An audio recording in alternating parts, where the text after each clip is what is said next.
She never smiled when she poured coffee. Not once. No matter how many jokes people cracked, no matter how kind the regulars tried to be, her face stayed still, like a mask she couldn't take off. Customers came and went, some annoyed, some indifferent, most never giving it a second thought. But one night, a tired single dad asked her a simple question, and her answer didn't just break him, it changed both of their lives forever. It was a damp Thursday evening in Austin, Texas. The streets glistened under a soft drizzle, neon signs buzzing above cracked sidewalks. Inside a small diner, the air smelled of bitter coffee, sizzling burgers, and warm grilled cheese. A few late-night stragglers sat in their booths. Hiding from the rain, at a corner table sat Ethan Blake, 38 years old, drywall dust still clinging to his flannel. Across the booth, his little girl Lily had fallen asleep, curled against his arm after tagging along at construction sites all day. For Ethan, this diner wasn't just food, it was routine, a little tradition every Thursday night. Daddy grilled cheese night. Their waitress, Rachel, moved from table to table with a worn coffee pot. She looked young, maybe mid-20s, but exhaustion clung to her every step. Her sneakers were frayed, her apron faded, her ponytail loose. She took orders quickly, scribbled checks without small talk, and never once smiled. Ethan had noticed. For months, actually, she wasn't rude, just absent, like a ghost drifting through her own life. But tonight, something felt heavier. Ethan watched as she refilled mugs with trembling hands. She lingered a second too long when he thanked her, almost as if the simple kindness caught her off guard, and something inside him whispered, "Ask."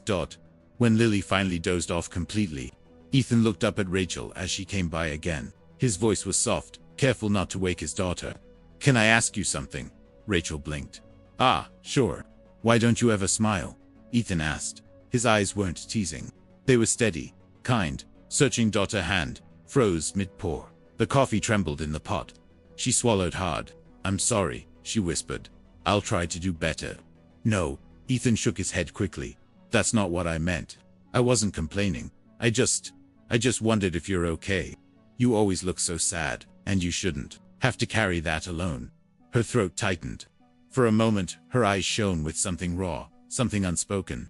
Then she set the pot down abruptly. "I'll be right back." And she vanished into the kitchen. Ethan sighed, staring into his half-cold coffee. He hadn't meant to push. He just wanted to connect. 15 minutes passed. Then Rachel returned. Her eyes were swollen, rimmed red. Without a word, she placed a folded note beside his cup and whispered, "I can't say it out loud, but if you really want to know, this is the truth." Ethan unfolded it slowly. The handwriting was messy, rushed, but the words hit him like bricks. "Dear stranger, I haven't smiled in over a year. Last October, I lost my baby boy. His name was Noah. He was 6 months old, with my nose and his father's eyes. His father left me when I got pregnant. I worked 2 jobs, gave up college, lived in a shelter until I could afford an apartment and a crib from Goodwill. Noah had the brightest laugh. He loved when I sang, even off-key. One night, I came home from my shift here and found him not breathing. They said SIDS, infant death syndrome. No explanation. Just gone. My world ended. And every time I try to smile, it feels like betrayal, like moving on, like leaving him behind. But thank you. Thank you for asking, for seeing me. Most people don't." Ethan's throat tightened. He looked up, and there she was, wiping counters with her back turned, trying to look composed. But he understood now, the silence, the distance, the absence of a smile. He stood, gently shifting Lily onto the booth seat, and walked toward her. "Rachel," he said softly. She turned, startled. Ethan's eyes brimmed with empathy. "Can I hug you? Not to fix it, not to make it go away. Just so you know, you're not alone." Rachel's lips trembled. Her eyes filled again. She nodded, and when Ethan wrapped his arms around her, she finally let her grief escape. Not romantically, not dramatically, just human to human. 3 weeks passed. Rachel didn't expect to see him again.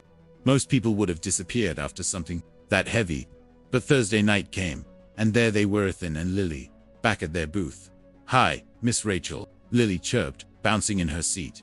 "Guess what? Daddy says we can leave you a big tip today." Rachel blinked, startled by the sudden warmth, and then it slipped out a soft laugh. It felt foreign on her lips, yet strangely light. Ethan smiled at her. "You look different," he said. You laughed, he whispered. Rachel's lips curved again, just barely. And this time, it didn't feel like betrayal. It felt like connection. Weeks melted into months. Ethan never asked her to smile again, never pushed. But Lily kept making her laugh. Ethan kept showing up, and little by little, Rachel found pieces of herself returning. One night, Ethan handed her a small wrapped frame. Inside was a photo of baby Noah, carefully printed, placed behind glass. Beneath it, in simple handwriting, he mattered. Rachel broke. Tears streamed down her cheeks as she clutched the frame. No one's ever done something like this. For him, she whispered. Ethan placed a hand on her shoulder.